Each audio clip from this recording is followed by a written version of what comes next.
रात के 3 बजे का समय था। जिले की सबसे बड़ी अधिकारी आईपीएस पुलिस अधीक्षक खुशी सिंह एक मीटिंग से घर वापस लौट रही थी। चारों तरफ सन्नाटा था, रास्ता सुनसान, पेड़ों की परछाइयां सड़क पर झुकी हुई, दूर दूर तक किसी गाड़ी की आवाज तक नहीं। खुशी को हल्का हल्का डर महसूस हो रहा था। डर की वजह से वो कार को थोड़ा तेज चला रही थी। वो खुद को समझा रही थी, मैं आईपीएस हूँ, मुझे क्या डर। लेकिन रात, जंगल और ये सूनी सड़क फिर भी अजीब लग रहा है। तभी अचानक गाड़ी झटके से बंद हो गई। स्टीयरिंग पर पकड़ा उनका हाथ थोड़ा कांप गया। उन्होंने फौरन इग्निशन घुमाकर कार स्टार्ट करने की कोशिश की, पर गाड़ी ने कोई जवाब नहीं दिया। 1 बार, 2 बार, 3 बार, फिर भी गाड़ी स्टार्ट नहीं हुई। इंजन जैसे जिद पर अड़ गया हो कि अब नहीं चलेगा। खुशी ने गहरी सांस ली, गाड़ी से उतरी और बोनट उठाकर इधर उधर देखने लगी कि आखिर हुआ क्या है। रात का सन्नाटा और गहरा गया था। दूर कहीं कुत्ते के भौंकने की हल्की सी आवाज आ रही थी। उन्हें लगा शायद इंजन में कोई प्रॉब्लम आ गई है, इसी वजह से गाड़ी स्टार्ट नहीं हो रही। लाख कोशिशों के बावजूद जब गाड़ी ने चालू होने का नाम तक नहीं लिया तो उन्होंने सोचा, पापा को कॉल करती हूँ, कुछ तो सलाह देंगे। उन्होंने तुरंत मोबाइल निकाला, लेकिन जैसे ही कॉल करने की कोशिश की, स्क्रीन पर नेटवर्क की जगह खाली सिग्नल का निशान दिखा। कोई नेटवर्क नहीं। ये देखकर खुशी घबरा गई। अब मैं क्या करूं? ना तो गाड़ी स्टार्ट हो रही है और ना ही यहाँ नेटवर्क है। किसी से संपर्क भी नहीं कर सकती। अब घर कैसे जाऊं? पर उन्होंने खुद को झटके से संभाला। मैं डरने वालों में से नहीं हूँ, उन्होंने मन ही मन कहा। घर बहुत ज्यादा दूर नहीं था। उन्होंने सोचा, कैसे भी करके यहाँ से निकलना ही होगा। यहीं खड़ी रहूंगी तो और खतरा हो सकता है। ये सोचकर वो सावधानी से रोड के किनारे किनारे धीरे धीरे चलने लगी। थोड़ी दूर आगे बढ़ी ही थी कि उन्हें आगे से कुछ गाड़ियों की लाइट दिखाई दी। एक साथ 2-3 गाड़ियों की हेडलाइट दूर अंधेरे को चीरती नजर आ रही थी। खुशी थोड़ा राहत महसूस करने लगी। चलो कोई तो मिला, शायद मदद मिल जाए। वो उसी दिशा में बढ़ने लगी। जब वो पास पहुंची तो देखा वहां 2-3 पुलिस की गाड़ियां खड़ी थी और पास ही 4 सिपाही जमीन पर दरी बिछाकर बैठे थे। उनके बीच शराब की बोतलें खुली पड़ी थीं। गिलासों में शराब भरकर वे पी रहे थे और ताश खेल रहे थे। पास में ताश की गड्डियां बिखरी पड़ी थी। जमीन पर मूंगफली के छिलके और सिगरेट के टुकड़े पड़े थे। ये देखकर आईपीएस खुशी सिंह का खून खौल उठा। यही वर्दी जिसके लिए उन्होंने दिन रात मेहनत की थी, उसी वर्दी को पहनकर ये लोग इस तरह सड़कों पर नशाखोरी कर रहे थे। वो गुस्से से कांपती हुई उनके पास गईं और सख्त लहजे में बोली, तुम सब यहाँ पर ये क्या कर रहे हो? वर्दी पहनकर यही काम है क्या? रास्ते में बैठकर शराब पी रहे हो? आखिर तुम लोग हो कौन?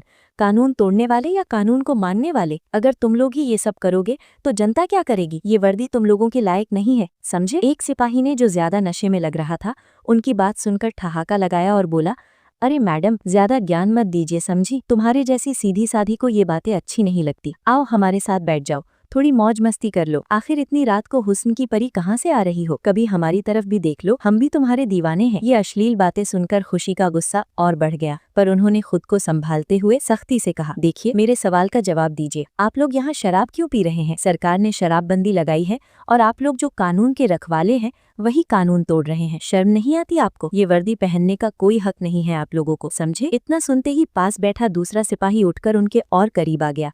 उसने जबरदस्ती खुशी का हाथ पकड़ लिया और अपनी तरफ खींचते हुए बोला, अरे मैडम, ज्ञान मत दीजिए, हमें पता है हमें क्या करना है। वो सब छोड़ो, आज तो तुम्हें हमारे साथ ये शराब पीनी ही पड़ेगी। थोड़ा खुश हो जाओ, मजा आ जाएगा। वैसे भी तुम्हें देखे बिना रहा नहीं जा रहा। प्लीज एक बार हमें खुश कर दो मेरी जान। मेरी जान शब्द सुनते ही आईपीएस खुशी सिंह का गुस्सा फूट पड़ा। वो अब अपने गुस्से को कंट्रोल ना रख सकी और उन्होंने एक जोरदार थप्पड़ उस सिपाही के चेहरे पर जमा दिया। थप्पड़ की आवाज सुनकर बाकी सिपाही भी खड़े हो गए। खुशी गरजती हुई बोली, तुम लोग इस वर्दी के लायक नहीं हो। अब देखो मैं क्या करती हूँ। ये वर्दी तुम्हें यूं ही नहीं दी गई है, जनता की सेवा करने के लिए दी गई है, ताकि तुम देश की रक्षा करो। मगर तुम लोग जनता की सेवा क्या करोगे? खुद ही बिगड़े हुए हो, जनता को क्या सुधारोगे? तभी तीसरे सिपाही ने गुस्से में आकर खुशी को जोर से पकड़ लिया और चिल्लाया, क्या देख रहे हो तुम लोग? पकड़ो इसे, आज इसे सबक सिखाना ही पड़ेगा। बहुत अकड़ दिखा रही है, पुलिस से पंगा ले रही है। अभी बताता हूँ इसे कि कानून की ताकत क्या होती है। उसने खुशी को कसकर दबोच लिया, लेकिन खुशी कोई आम लड़की नहीं थी। वो एक ट्रेनिंग प्राप्त आईपीएस थी। उन्होंने एक झटका देकर खुद को छुड़ाया, लेकिन अंदर डर बैठ चुका था। वो समझ नहीं पा रही थी कि अब क्या करें। न इधर भाग सकती थी, न उधर मदद बुला सकती थी। उन सिपाहियों की आंखों में जो हवस और नशा था, उसे देखकर साफ लग रहा था कि उनकी नीयत बिल्कुल ठीक नहीं है। फिर भी खुशी ने खुद को संभालते हुए दहाड़ कर कहा, मैं जिले की आईपीएस हूँ, खुशी सिंह। मैं तुम चारों को अभी के अभी सस्पेंड कर सकती हूँ और कल ही डीआईजी सर से बात करके तुम चारों को नौकरी से निकलवा दूंगी, समझे? ये सुनकर सिपाही एक दूसरे का चेहरा देखने लगे। फिर अचानक सब जोर से हंस पड़े। उनमें से एक बोला, अरे, ये खुद को आईपीएस समझती है? आईपीएस होता क्या है जानती भी है तू? तुझे देखकर तो लग ही नहीं रहा कि तू आईपीएस है। ज्यादा होशियार मत बन, जो बोल रहे हैं वही कर। इतना कहकर उन्होंने फिर से खुशी को पकड़ लिया। खुशी के अंदर अब डर गहरा चुका था। वो जानती थी कि अगर वो यहाँ फंस गईं तो ये लोग किसी भी हद तक जा सकते हैं। उन्होंने पूरी ताकत से खुद को छुड़ाया और भागने की कोशिश की। अगर मैं अभी नहीं भागी तो पता नहीं ये लोग मेरे साथ क्या क्या कर सकते हैं। ये ख्याल उनके दिमाग में बिजली की तरह कौंधा। वो पूरी ताकत से दौड़ने लगी। चारों सिपाही उनके पीछे भागे। दौड़ते दौड़ते एक सिपाही ने आखिरकार पीछे से उनका दुपट्टा पकड़ लिया और उन्हें झटके से अपनी तरफ खींच लिया। उसने गुस्से में उनके गाल पर एक जोरदार थप्पड़ मारा और बोला, तेरी इतनी हिम्मत है कि यहाँ से भाग जाए? पहले हमें खुश कर, फिर यहीं से कहाँ जाना है हम बताएंगे। कहीं नहीं जाने देंगे तुम्हें। अगर आज तुम्हें छोड़ दिया तो ऐसी हुस्न की परी हमें फिर कहाँ मिलेगी। ज्यादा भाव मत खा, जो बोल रहे हैं वही कर। खुशी डर से कांप रही थी, फिर भी हिम्मत जुटाकर बोली, तुम लोग नशे में चूर हो, इसलिए समझ ही नहीं पा रहे हो कि क्या कर रहे हो। बहुत पछताओगे तुम लोग।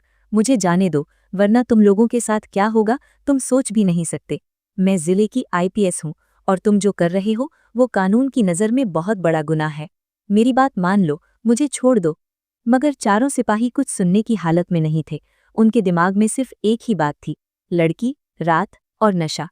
एक सिपाही हंसते हुए बोला, ये लड़की खुद को आईपीएस समझती है। आईपीएस होता क्या है जानती है तू? तुझे देखकर तो लग ही नहीं रहा कि तू आईपीएस है। ज्यादा होशियार मत बन, जो बोल रहे हैं वही कर। खुशी भीतर ही भीतर टूट रही थी। सोच रही थी, अगर अभी नहीं भाग पाई तो ये लोग मेरे साथ कोई भी गलत काम कर सकते हैं। लेकिन भागना भी आसान नहीं था।